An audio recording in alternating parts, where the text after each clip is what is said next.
3বার মমতা বন্দ্যোপাধ্যায় নিঃসন্দেহে একেবারে রাজনৈতিক কোনো কৌশল থেকে কোনো আক্রমণের অভিঘাতটা নিশ্চিত করতে স্পেসিফিক্যালি টার্গেট করছেন অমিত শাহকে। ঠিক এইখানে একটা সংশয় আমার পরের বক্তার কাছে থাকবে, যে এটা অনেকটা কীরকম, আমি জানি না দেবাংশু একমত হবেন কি না, যে রাহুল গান্ধীকে ছেড়ে হঠাৎ কেয়ার দল বিজেপি তারা দুবেলা মল্লিকার্জুন খার্গেকে টার্গেট করছে, মানে এটা প্রায় সেই রকমই আর কি। আমি জানি না শতরূপ সহমত হবেন কি না। দেখুন, মমতা বন্দ্যোপাধ্যায় এবং বিজেপির এই নেতারা যে কথাগুলো বলেন, যিনি এদেরকে আলাদা করে চেনেন না, ধরুন বাইরে থেকে কেউ আমাদের রাজ্যে এসেছেন, কয়েকদিন টিভি দেখছেন, জানেন না কেউ কোনটা তৃণমূল কোনটা বিজেপি, তার সামনে যদি ভিডিওগুলোকে চালিয়ে দেওয়া হয় না, এদের রাজনীতিতে এবং এদের ব্যক্তিগত রুচিতেও খুব একটা তফাৎ দেখতে পারবেন না। মমতা বন্দ্যোপাধ্যায় যে কথাটা বললেন, কোনো রকম কোনো কারণ ছাড়া, কোনো রকম কোনো তথ্য ছাড়া বলে দিলেন যে যদি ঘটনাটা পূর্ব পরিকল্পিত হয়। আমি বলছি এর জন্য আমরা মমতা বন্দ্যোপাধ্যায় নিন্দে করা উচিত, করছি, আপনারাও প্রশ্ন করছেন, আমরা নিন্দে করতে পারি, কেয়াদি নিন্দে করবে, স্বাভাবিক। আবার বলছি, যখন কদিন আগে করমণ্ডল এক্সপ্রেসে দুর্ঘটনা হলো, শুভেন্দু অধিকারী কোথাও কিছু না জেনে বলে দিলেন যে মমতা বন্দ্যোপাধ্যায় নাকি চক্রান্ত করে করমণ্ডল এক্সপ্রেসটাকে উল্টে দিয়েছেন, এখান পশ্চিমবাংলা থেকে পরিকল্পনা করে অন্তর্ঘাত করা হয়েছে যাতে করে কিনা এতগুলো লোকের নাম মানে মারা যায় এবং মোদির বদনাম হয়। সুতরাং আপনি কোথায় আলাদা করবেন এই দুটো দলকে, কোথায় তোমরা আলাদা করবে সুমনদা? আবার আমি বলছি মমতা বন্দ্যোপাধ্যায় আপনার লজ্জা করেন এখন বলতে, আমি যখন রেলমন্ত্রী ছিলাম দুর্ঘটনা হলে কি বললেন, কি দুর্ঘটনা কমিটি ছিল, হ্যান ছিল ত্যান ছিল, তারা তদন্ত করতো, আপনার তদন্তের নমুনা আমরা দেখিনি।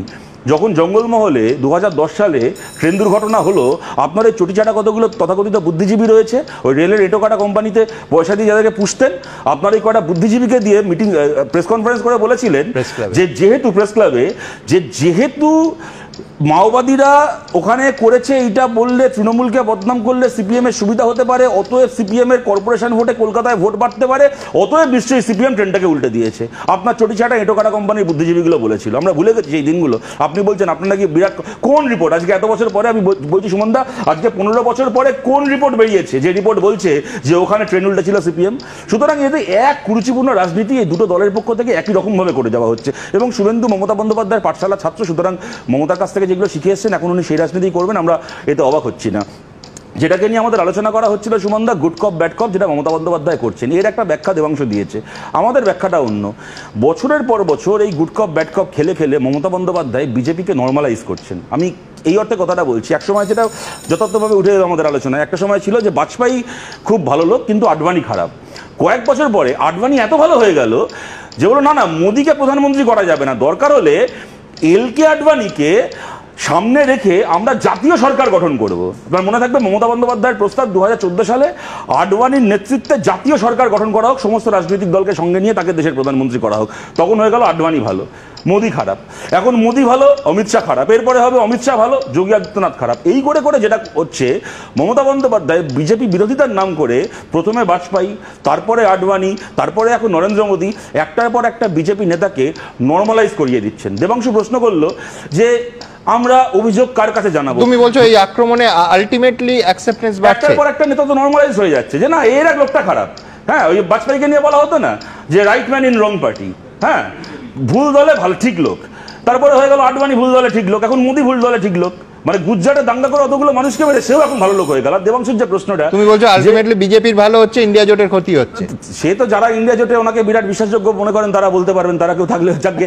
আমি যে কথাটা বলছি সুমনদা, আমি যে এটা বলেই শেষ করছি, তা হচ্ছে যে এই যে দেবাংশু একটা প্রশ্ন করলো, মানে খুব সরল শিশুর মতো, যে সত্যি তো আমরা অমিত শাহর নামে অভিযোগটা কার কাছে করব? ভাই তুই নার্সারির বাচ্চা নাকি? বা তুমি মানে তোমার নেত্রী নার্সারিতে স্কুলে পড়েন, নার্সারির বাচ্চা যে টিচার ও আমাকে লজেন্স দিচ্ছে না, টিচার ও আমার পেন নিয়েছে। দেশের কোনো নেতা যদি খারাপ হয়, দেশের কোনো নেতা যদি অপরাধ করে, তার বিরুদ্ধে অভিযোগ তার দলের আর এক নেতার কাছে নয়, দেশের জনগণের কাছে করতে হয়। এবং দেশের জনগণ যদি মনে করেন তিনি নরেন্দ্র মোদীকে, অমিত শাহকে, যোগী আদিত্যনাথকে একসঙ্গে হারিয়ে দেবেন পরের ভোটে, একটা রাজনৈতিক দল অন্য একটা রাজনৈতিক দলের বিরোধী মানে তার বিরোধ দিয়ে সে মানুষের দরবারে উপস্থিত হবে, মানুষের দরবারে তার বিচার চাইবে। এখানে বাচ্চাদের মতো আমার টিচার আমার জলের বোতল নিয়েছে মার্কা নেকামি, এটা রাজনীতিতে চলে না। এইগুলো করার উদ্দেশ্যটা হচ্ছে বিজেপিকে, পশ্চিমবাংলায় বিজেপি বিরোধিতার নাম করে বিজেপিকে নর্মালাইজ করে দেওয়া। আমার বক্তব্য হচ্ছে সিদ্ধার্থ শঙ্কর রায় খারাপ, রাহুল এই অধীর চৌধুরী ভালো, এটা কাদের ভার্সন? আমাদের, কারণ আমরা মনে করি যে সিদ্ধার্থ শঙ্কর রায় থেকে অধীর চৌধুরী ভালো। হ্যাঁ, এবার বিষয়টা হচ্ছে এই থ্যাংক ইউ এটা বলার জন্য আশা করি কংগ্রেসের নেতারাও দেখছেন টিভিটা। এখন বিষয়টা হচ্ছে সুমনদা, যে কংগ্রেসের নেতারা জানেন যে আমাদের মত, আমি বলি আমারটা, তুমি বললে 2 মিনিট একটু বলি শোনো। এখন বিষয়টা হচ্ছে যে সিপিএম এর আপনি কংগ্রেস সম্পর্কে স্ট্যান্ড যদি দেখেন, তো সিপিএম যেভাবে গিরগিটির মতো 4-5 বার পাল্টি খেয়েছে, তাদের মুখে এই সমস্ত কথা সবাই পায় না, তারা নৈতিকভাবে তাদের যোগ্যতাই নেই এই সমস্ত কথা বলার। আর 2 নম্বর কথা হচ্ছে তৃণমূল কংগ্রেসের ক্ষেত্রে আমরা বারবার স্পষ্ট করে একটা কথা বলছি যে আজকের দিনে দাঁড়িয়ে শতরূপদা একটা ইম্পর্টেন্ট কথা বললেন। আপনি যখন আমি যোগী নিয়ে প্রশ্নটা করলেন, আমি আপনাকে একটা কথা কি বললাম যে যোগীর কথাটা আমি না কেয়াদি বলতে পারবে তাদের শেষ হবে কিনা। শতরূপদা কিন্তু ক্লিয়ারলি বলে দিল এরপরে বলবে যোগী ভালো। তো শতরূপদা জানে যে কেয়াদিরা জিতছে, আবার যোগী প্রধানমন্ত্রী হবে পরবর্তীকালে, কনফিডেন্টলি বলে দিল। আমরা কিন্তু এই কনফিডেন্স আমাদের নেই, কারণ আমরা নিশ্চিত যে নরেন্দ্র মোদী ভারতীয় জনতা পার্টির অন্তত আগামী 20-30 বছরের শেষ প্রধানমন্ত্রী। আচ্ছা, আমি বলছি, আমি দেবাংশুর পুরো ব্যাখ্যাটা শুনে আমার শেষ প্রশ্নটা উইথড্র করে নিলাম। আমি প্রশ্ন করেছিলাম যে দেবাংশু তুমি কি স্কুলের নার্সারির বাচ্চা? আমি উত্তর পেয়ে গেছি, আমি ওই প্রশ্নটা উইথড্র করছি।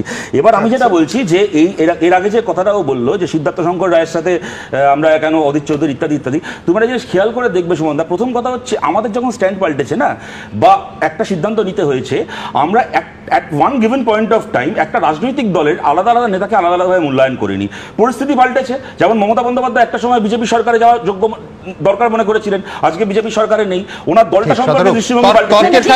তর্কের খাতিরে যদি ধরে নিই যে আজকের প্রদেশ কংগ্রেসের প্রদেশ সভাপতি অথবা অন্যতম প্রধান মুখ যদি বেঁচে থাকতেন সিদ্ধার্থ শঙ্কর রায়, তাহলে কি কংগ্রেস নিয়ে তোমাদের মূল্যায়ন পাল্টাতো? অথবা আমি বলছি যে আমি বলছি ব্যক্তি, নীতি না দল? আমাকে প্রশ্ন করলো, আজকে যদি দেশে ব্রিটিশ সরকার থাকতো তাহলে আমরা মনে করতাম যে বিজেপি, সিপিএম, তৃণমূল কংগ্রেস সবার সঙ্গে ব্রিটিশের বিরুদ্ধে লড়া উচিত। সুতরাং সেই হাইপোথিসিসে গিয়ে কি হবে? পাল্টে তাহলে এত যখন মমতা বন্দ্যোপাধ্যায় খারাপ, এই প্রশ্নের উত্তরটা আমি পাই না, তাহলে ইন্ডি জোটে মমতা বন্দ্যোপাধ্যায়ের সঙ্গে বামেদের বহু নেতা সীতারাম ইয়েচুরি তিনি আমাদের সেই সংগ্রামী ওনাকে বার করে দেওয়া থাকলে কবে বার করে দিতেন? নেই ঘটনা, আমাদের 5টা সিট, ওনাদের এখন গোটা সিট সমালোচনা করে, তা কি করব? সেগুলো ঠিক আছে, সেটা বামেদের সেটা বামেদের দ্বিচারিতা। কিন্তু কে আমি বলছি, আচ্ছা না কে কাছে যাচ্ছি, আমি বলছি আমার মিষ্টি পাঠানো কি বলবে?